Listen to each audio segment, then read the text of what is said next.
In 1919, he hit 29 home runs and was sold to the New York Yankees. A three-run home run for Buffington. The Yankees now lead it by a score of 3-2. Bill Lee is now going over to a couple of the Yankees, and there they go again. Hits it to deep left. That might send the Yankees to the World Series. Varitek and A-Rod going at it. Roberts is going. Posada's throw. Roberts safe. And what can I say? Just tip my hat and call the Yankees my daddies. Welcome to Fanbase, a deep dive into the greatest rivalry in sports, a really special episode. It is number 200, and we were going to do it at Fenway, but John didn't want to be bothered, so we're doing it in studio. You know how much I love Fenway.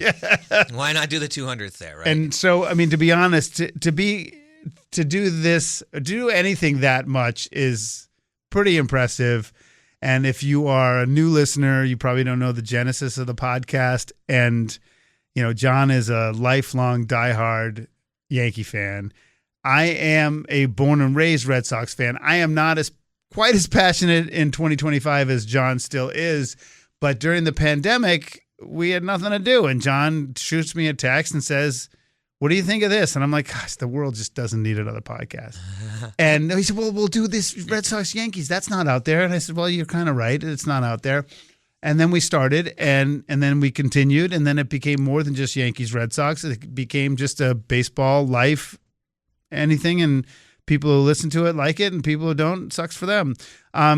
You just were bored? Is that it? No, I wasn't. I mean, it wasn't I was bored. I just thought, like you said, like this, there wasn't a podcast that talked about this, that talked about it. But what I like about it is what you touched on is, you know, we could have easily just kept talking Yankees, Red Sox. Like there's always something you could talk about. And we could do a 15-minute podcast on that, just about anything. Just bring up a topic, you know. But we didn't do that. We let in a way, we let the podcast kind of dictate itself. Basically, you know, like our lives or what's going on in the world or just obscure things that we would talk about that weren't baseball or, you know, like your daughter going off to college or, you know, my sobriety or so that I think is cool because, you know, I'm not going to say a lot. Everyone can relate to that kind of stuff because everyone's going through that kind of stuff. So it's a relatable podcast, not only just for sports and the rivalry, but for life in general. Yeah, I thought that when you talked about your sobriety was a sort of a really broadening of things, and we're ourselves, and that's the bottom line. And I do appreciate that. Real quickly before we get to baseball, because we have a huge weekend, and the irony, it's not really ironic, but you know, we started as Red Sox Yankees, and we have Red Sox Yankees this weekend, and it doesn't mean nothing. It's not like the Red Sox are threatening the Yankees, but between this Dobbins stuff, which we'll get into, and the fact that the Red Sox took 2 or 3 in New York, I mean, it has a little bit more juice than they have, although it's not like 20 years ago type thing. But let me ask you just really quickly, 1 or 2 things that stand out for you over these 200, maybe 1 or 2 episodes that meant the most to you or you liked the most? Well, you talked about the sobriety thing. I would be lying if I didn't say that, like, talking about it was also part of a goal, right? Because you got to set goals and that whole thing. Like, you know, everyone does their thing differently. Like the 12-steppy things, you mean? Yeah, but no, it was more of just like, you know, hey, if I can do this, then I can talk about it, and if people hear it, maybe, you know, like the whole cliche, someone else would do it, or it was just a personal goal too for me. But you know, the guests that we had too, like the Clint Hurdle one and the Fred Lynn one, and you know, some of those that just kind of came out of left field, like out of nowhere, like, oh, hey, Clint Hurdle wants to do a podcast, you know, like. Who was the kid who played with Adley Rushman in the minors?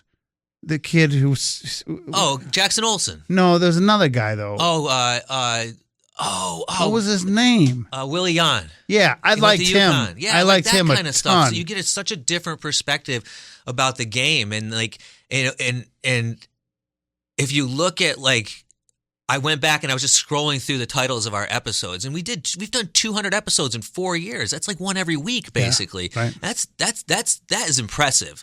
But I'm looking at some of these titles and I'm like, don't remember, don't remember, don't remember, don't remember. And I'm like, what does that mean? What does that mean? And then I get to one where it's like, is Raffy worth it?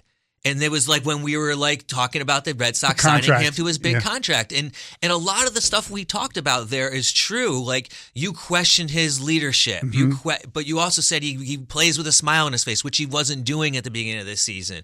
And we talked about his full, he didn't have a no trade clause. And so they could deal him, but now it's hard because he's a one-dimensional player. So it's interesting to see like we were ahead of trend on a bunch of stuff. A lot of stuff too. Yeah. So your perspective into how you follow the Red Sox, which you got to give yourself credit, Brian. You know a lot more than you give yourself credit for. And like, yes, I am very passionate about the Yankees, but I just follow baseball in general. So I think that also helps too in a way, brings to the podcast. I would say two things just, and then we'll get to the reason of the episode. One is I also like the pandemic was crazy, and I've known Rico Bronya since the late 90s. But I mean, doing that in my basement, and he's such a nice guy, and he's been in, listen, he played with Hall of Famers, and he hit a walk-off home run in Fenway Park, and he just did some things that you always wish you had done, and he grew up in a Red Sox household. That was cool. But I just want to, you were nice and kind to say that, but I mean, this doesn't happen without you, and there were weeks that I was like, I don't want to do it, and you're like, listen. 20 minutes. Just listen, you drive here from Canton and do it. And so, I mean, I believe like this is 75 to 80% you, and I'm grateful for it because we've become closer. Yeah. And I appreciate our friendship, and I appreciate, I've learned a lot about baseball and being a dad. And so I really want to thank you for that. Yeah, it's funny. I was thinking the same exact thing as I was walking the dogs this morning. I do a lot of my thinking, but it's a commitment. It really is. And a lot of podcasts fail fast because it's that part is a commitment, but like our schedules are whack, and they're really whacked out now. So for us to be in person like this is super cool for number 200. It's a thing in general now to be cool, but for 200, it's great. But yeah, it's a commitment on both ends. There's a lot of but it's never for some reason it's never like an issue. It doesn't become an issue, which is great. Doesn't feel like work, which is awesome. Which is nice. Listen, this is Fan Base, a deep dive into the greatest rivalry in sports. We have this series this weekend. I mean, I have no illusions on the Red Sox. I don't feel like they've turned any corners. I think they've just in general. I'm not kissing the season off, but they've given away too many games, so they have to play so well to make up for that I don't think it's possible, even if they got hot. They've probably given away a minimum, and every team does it, so I'm not being stupid, but there's at least 6 to 8 games that they absolutely should have won. Forget about all the one-run losses. Some of those you're going to lose. Yeah. But there are at least 8 games that they should have won, and I don't think you can make up for those. No. I don't. Especially when you don't have, the team's just not doing what they, should be doing. They suck. Yeah, they don't have good fundamentals. They don't have good chemistry. They don't have good leadership. I mean, the only thing that gives anybody the reason, if you're a fan, to go to the ballpark is to say you saw Marcelo Meyer as a rookie, to say, you saw Roman Anthony as a rookie. And Christian Campbell, I don't think he's on some Hall of Fame trajectory, but he's not bad either. But that's the reason to go is to watch those 3 guys. Well, maybe that's what the team is, that they're in their so-called rebuilding stage, which they have talked about. They weren't going to compete for a few years. Well, everyone seemed to think.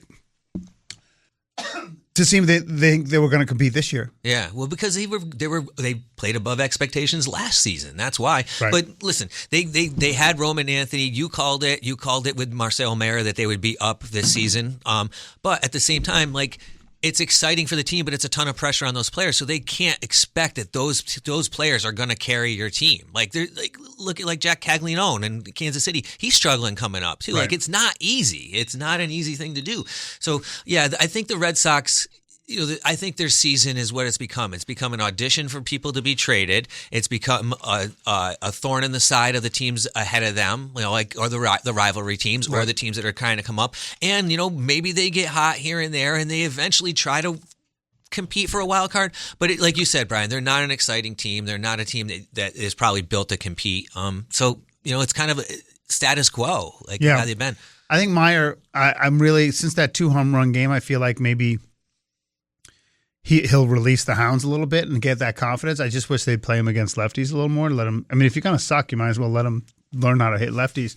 But on the Yankee side for this series, I do think that there's I wouldn't say pressure, but if the Red Sox take 2 or 3, I don't know. That's 2 series in a row they would take from the Yankees. And they did the same thing to him in 2024. They took the season series from him. So what is the problem that the Yankees have with the Red Sox, if they have one? I'm not too sure what the deal is with that. I mean, I think it's just the whole rivalry thing. It's just the fact that You think the Red Sox punch above their weight a little bit when they play? Yeah, absolutely. I think they do, and I think that is one of the big factors in it. And I think that's one of the big factors in it. Doing that. What's wrong? You keep hitting that button, and it's like I'll hear myself talking. Oh, it makes a noise. It's driving me crazy, dude. I don't know what that is. That's you and your headphones. I don't want to cough on the air. I'm sitting here trying to talk, and it's like, stop saying You got to be a professional, John. I had a scratch in my throat, and I'm troubleshooting. That scratch has lasted for like 2 minutes. All right. Are you done? No. I want to talk about the Yankees. You asked me a question. All I keep hearing is myself talking back to me in here. It's like the mix minus of like the John McCain box. You got to be able to handle it. You got to be able to. Okay, listen. All right. What the thing about the Yankees this weekend, I think, is the big story is Giancarlo going to show up? Is he going to come up? Is he supposed to play this weekend? Well, I think the rumor is that they might activate him for the Yankees. As we record on Friday morning, it's early that we're recording, and all of a sudden, this happens a lot with us in afternoons. The news breaks in the afternoon. Yeah. But he was playing in AA Somerset, and he's been hitting. He's been fine. He hasn't showed any ill effects, so I think he might actually show up, and I think that would be a huge boost. But that raises huge questions for the Yankees. Who comes out? Exactly. I would think it would probably be Pablo Reyes would be the odd man out because, or maybe Peraza, the infielder. But, man, I tell you, it's going to be interesting. DJ's not going anywhere. Ben Rice won't go anywhere because he's a good lefty bat. He can catch if needed. So maybe Ascara's the odd man out. But like Matt, our producer, and I were talking before the show, he's that great story, the Uber driver and all that stuff. Who's DHing right now? Well, they rotate it. They rotated in and out depending on who's. Ben Rice could do it. Wells would do it. You assume Stanton will not play the field? No, he's not playing the field. They're not going to do that. I mean, I think what they'll do is they'll play it cool for a while and they'll ease him back in. As I say in quotation marks, he won't play every day, but he's going to be the DH. And once he gets cranking, you're not gonna disagree with me. He's the difference maker in that lineup. When he's healthy.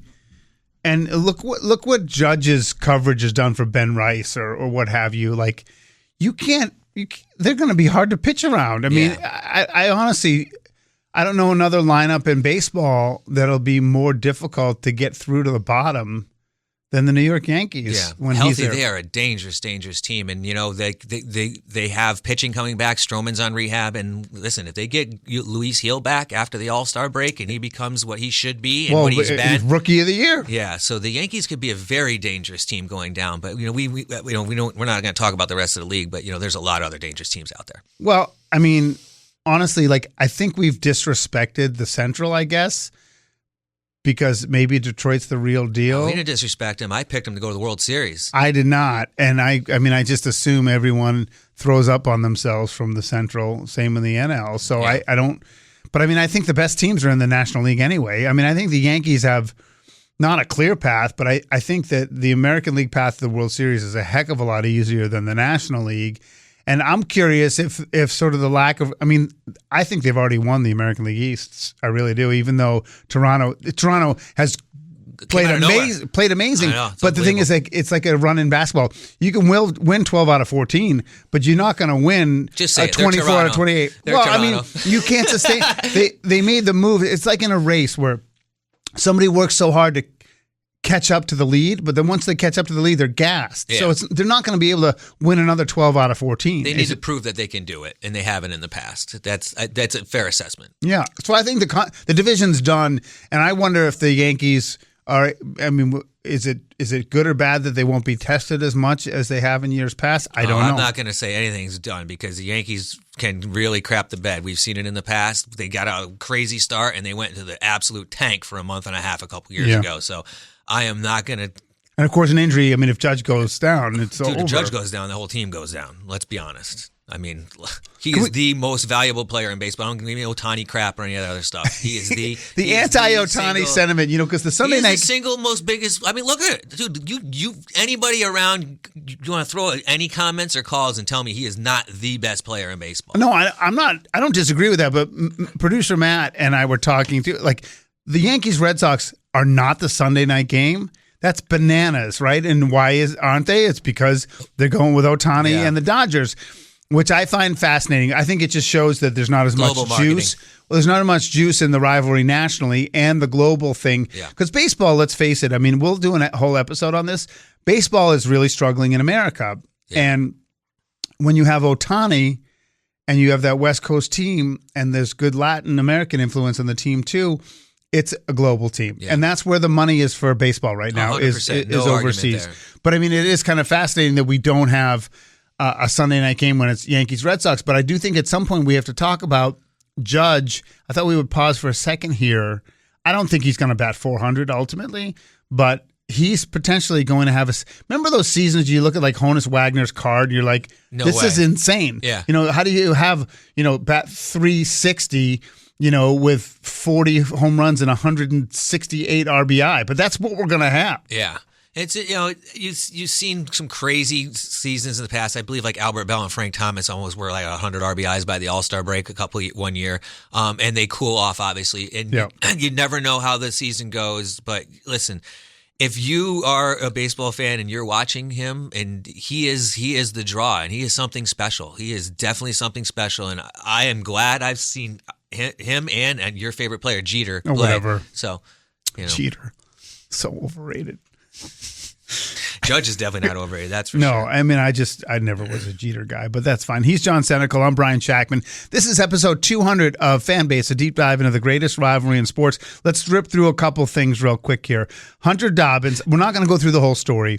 Part of his backstory is that his dad was drafted twice by the Yankees. He stole Ken Griffey Jr.'s line about he'd rather retire than play for the Yankees. Then it turns out his dad never was drafted by the Yankees. And it was all made up. And I just wonder if his dad lied to him or he just made it up. I don't even know what to think. I would imagine it was something. His dad was a baseball player. He played some independent league ball. He never even played for the Diamondbacks. Like apparently, but he was in their system. Was in their system. Played independent ball. And independent ball. But I think it was more of something like, he was probably a diehard Red Sox fan growing up, the dad, and he was a baseball playing, and the kid looked up to him, and he was probably one of those dads that was fringe guys and was like, screw the Yankees. They drafted me and they never wanted me or something. And the kid probably just stuck in his head. I mean, it's like he said, I'm not going to fact check my dad. But what I thought is funny here is like, the poor guy, he says something at his father. Obviously, he said he's not going to fact check his dad, but that's what we do, right? That's what the media does. They fact checked. And again, the internet never loses. Oh my gosh. It's so great. The internet never loses. And it actually put a little juice into the rivalry because he seems like a fraud, but he went out there. Judge took him deep, and then he pitched really, really well. And he's pitching Saturday in this series. Yeah, and he's pitching pretty well for the season. He's got the typical around 4 ERA, but he's got a winning record. And I think it's hilarious because it couldn't be like. You couldn't be in a better situation to say it. You couldn't be in a better markets to say it. And like when that was said initially, every writer in person just started drooling. Right. They literally just started Got drooling. myself an article and a headline and everything. I love the one headline was Barstool was like, in a hilarious turn of events, the dad of the Red Sox rookie Ritter Hunter lied to him about being drafted and traded by the Yankees, as well as his friendship with Andy Pettitte. Yeah. It's like, it's funny. The dad was totally full of crap. Yeah. And it wasn't the son who called him on it, but the collective media. And I heard some sports radio folks saying like, the media, of course, is going to check this. Like, why wouldn't they? This is not the media's fault. It's the dad's fault. Okay, and Get ahead of it, Dad. Well, the thing is, and don't double down. Like, I've coached youth sports, my children's whole life, and I was taking one of my son's friends to his baseball practice, and I went to the wrong field. I totally screwed up, and he was 10 minutes late. And he's like, the coach doesn't mind as long as we let him know. I said, let him know. And I say, any coach who gets a kid in trouble for being late is an idiot because it's the parents' fault. Yeah. It's never the kid's fault. Right. And this is the case too. This is the dad's fault. Yeah. This is not the kid's fault. I just feel bad that he put himself out there on a lie. I mean, it's just if this was like 25 years ago, it would have never even like it would have been a minute. Not even a minute. It would have been not even 30 seconds, but man, I love the internet is great. Yeah, it is. The internet it is solid. great. Let's talk Bat Dog. Yeah, speaking of the internet, new internet sensation. What is so? They do this in the minors, right? They train a dog to go get the bat. There's been a few of them. The Yankees, when they were the Trenton Thunder, had a bat dog, and it's been going around for probably 15, 20 years, I would think. But they're doing it in the bigs. Yeah, the bat dog originally came from the Rochester Red Wings, which is the AAA affiliate of the Washington Nationals. Yeah. And the bat dog is Bruce. He's a just over 1 year old golden retriever. Wow, he's young. Cute as hell. Well, you like Goldens. That's your I love dog. Goldens. I have two of them. But the best part about this is, this is interesting because this is big for Major League Baseball. This is you've never had like an actual animal doing something on the field, and I don't think there's any rules about it, again, obviously. And as we speak today on Friday, he will debut tonight against the Marlins. So not a high-pressure situation. He's going to be against the Marlins. But how cute, though. They did a nice, send-up for him. He was talking to the coach. Yeah, they said he got called up. Yeah, it was sitting there cute. I mean, it's a great marketing ploy, too. I also think it speaks to the need to do more to get people to go here in the States. And I believe it's Bark in the Park tonight, too, for the Nationals. So I hope he drops it out of the park already. I hope he drops a big old deuce on the first Walks out to get the bat.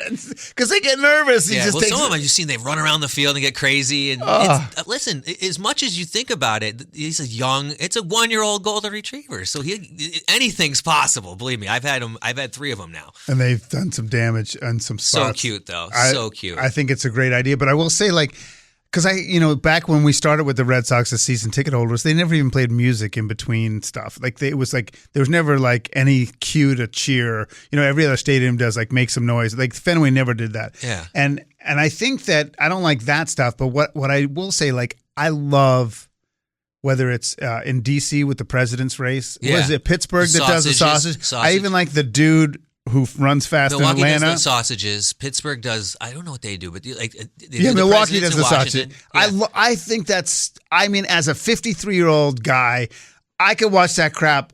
All day long. Or the freeze guy that runs and tries to beat the guy halfway. In Atlanta, I think that's cool stuff. So, but why wouldn't they do I don't know, Sam Adams, John Hancock, or in Boston, do in a Larry Bird? Yeah. I mean, why wouldn't you do something like that? Because it's for a minute and a half. I do a firefighter race up the Green Monster. That's a good one, too. They can go up fast, those guys.